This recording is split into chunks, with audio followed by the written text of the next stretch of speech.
The City of St. Louis Department of Health has many responsibilities, including making sure the food we eat is safe. Jeanine, Arrighi, and Patrick Naabien from the Department of Health are here to talk about how St. Louisans can access healthy food that won't make us sick. All right, so there's a lot to learn about food access and food safety, but before we start in any of that, tell us a little bit about what the Department of Health does. Because it sounds like you all have a lot of responsibility. We do. Our section, actually, or our division, is Environmental Health Services. It's only one division of the Department of Health.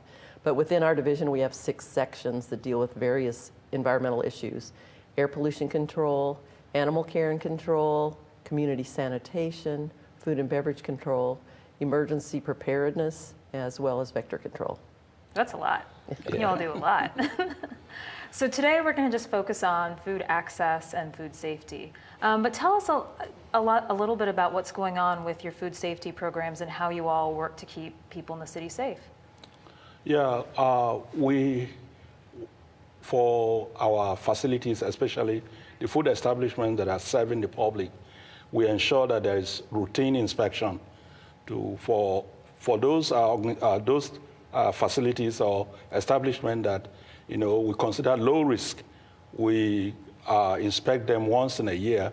The ones that are medium risk, we inspect them at least 2 times in a year. And the ones we consider high risk, we inspect them at least 4 times in a year.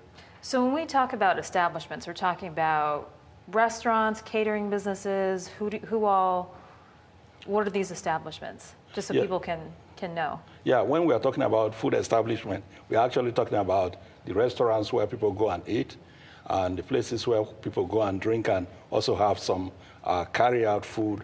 And so all those mix up of these different establishments, they are the places we inspect. Grocery stores, corner markets, food trucks.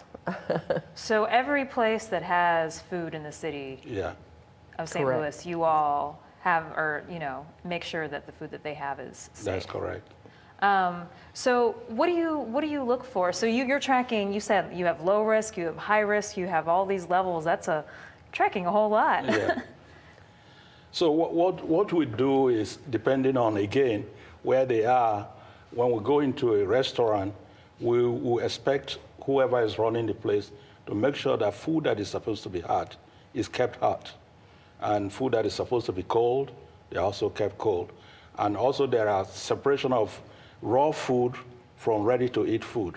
So these are things we do all the time when we go in there for inspection. We want to make sure that they don't mix up raw food with food that are ready to eat. So I might not see that if I'm a customer, but if I'm eating at a restaurant, are there certain things that as a consumer I should be looking for and watch for? Yeah. If you go into a place and food that is supposed to be hot, and they are not holding it at a temperature of 135 degrees Fahrenheit, then that food, you should talk to whoever is managing the place about it, that, hey, this food is supposed to be hot, why is it cold, or why is it warm? Now, food that are supposed to be cold, they are supposed to be at a temperature of 41 degrees or low. And now if you find that that food was supposed to be cold and is now like 75 degrees, or 65 degrees, is something to complain about. So this might sound like a silly question, but how do I know something's hot enough? Is there a way, will I see, what does 135 look well, like? so there's also a period of time Okay. that the food wouldn't have to be kept at that temperature. So the time between it's being prepared or maintained and served, obviously there's going to be a difference in the temperature. But if you got something that a kind of meat or something and it's ice cold, you might be concerned if that's not the way it's supposed to be. If it just doesn't seem right, or Yeah, I mean, sometimes you go in there and there's stew or chili or chicken. They are not supposed to be left, just inside an open pan where they get cold. And temperature control is only one thing. Well, we'll hear more about that in just a minute. Stay with us at STL Live. We'll learn more about food access and safety with Jeanine, Arrighi, and Patrick Naabien.